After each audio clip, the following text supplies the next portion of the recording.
Vaša zgodba je, da so vam presadili zelo vitalen del človeškega organizma, srce. Koliko časa, ali pa mogoče najbolj že kar sami poveste, kako je vse skupaj potekalo, izgledalo? Ja, jaz sem novo srce prijel že pred 11 leti. Zdravstvene težave so se pa začele že kar nekaj let prej. Dokončno mi je pa pol leta 97 srce že toliko opešalo, da je bila edina možnost samo še transplantacija srca. In imel sem srečo, da sem v zadnji trenutke dobil novo srce. No, potem je bilo treba začeti znova, tako kot je že moj, mislim, kolega povedal. Po transplantaciji se mora človek najprej postaviti na noge, tako da začne. In jaz sem se hitro začel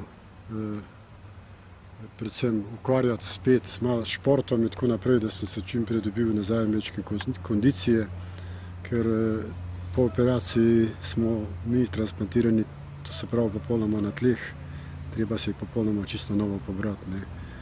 Moči so bile na koncu in je kar nekaj časa trajalo, da sem se toliko rehabilitiral, da sem bil zmožen spet hoditi dokaj normalno in tako. Ampak jaz sem se kmalu začel s tem ukvarjati, s pohodi v hribe, planine, malo športom, tako da sem se hitro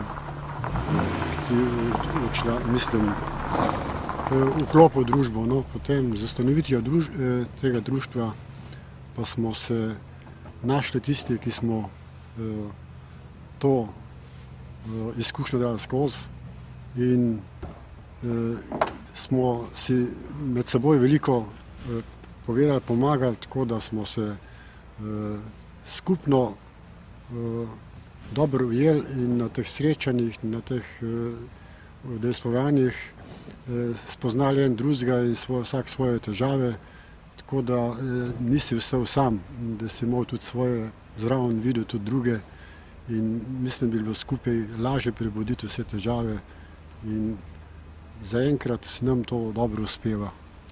Zdaj pa imam eno vprašanje za vas. Najbrž vas mnogi to sprašujejo.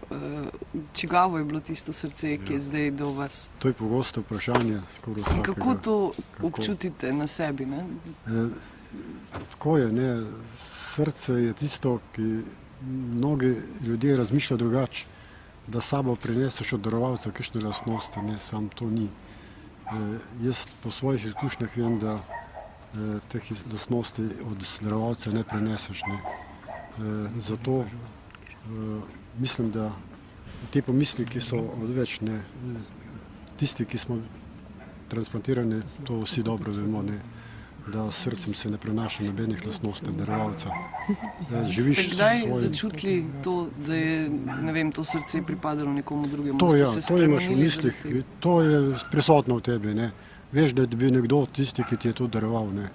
In ta misel je vedno prisotna.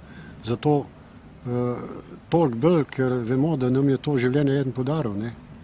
Nekdo je umrl za to, mislim, ne po naši krivdi, ampak mi smo nasledniki njegovega življenja, ne. Kdor pač je že bil, je to, ali pa njihovi svojci so to storili veliko za nas, ki še naprej živimo, recimo. Pa ste šli tako daleč, da bi ugotovili, čigavo je to srce? Ne, zdravniki pač nam ne priporočajo, da iščemo svojce ali pa pravzaprav darovalce, tako da jaz sem včasih v dvomih, ali bi probal poiskati, ampak vedno pridem do tega zaključka, da pač da je verjetno bolj, da se ne srečamo, da ne bi prišlo do kakšnih težav ali pa mogoče zgodilo se so že take stvari, ne, in verjetno ni priporočljivo, ne. Vse tisti, ki so darovali, za nekoga so darovali, ne, to srce in verjetno, če so se odločili, to so verjetno zaželeli tistemu, ki bo to prijel najboljše, ne, živi naprej. Imate kakšno sporočilo za tiste, ki čakajo trenutno morda na presaditev srca? Ja, jaz imam kar nekaj takih, ki se obračajo na mene, ki so na čakalni listi in mnogi od njih razmišljajo, da bi se odločili, ne. Niso še mogoče v takih težavah, da bi bilo to nujno, ne, ampak ko pride primer, slučaj, da dobijo srce za nekoga, se takrat težko odločijo, ne. Ampak jaz se vsako priporočam, prvo priliko moraš izkoristiti, ker druge do zdaj še noben ni dočakal. Prvo, ki so mu ponudili, je bilo tisto, naslednji korak, ki se je kdo recimo prestavil operacijo, drugič ni več več možnosti imel. Pride taka stvar tudi tako hitro, da takrat nima na razpolago organa, ki bi ga lahko kar naenkrat. Je spet treba čakati, ne? In ko pride tisto stanje, da je to daleč, ni možnosti. Se pravi, edina prva možnost je treba izkoristiti, druga ti je redko kdaj še dana, ne?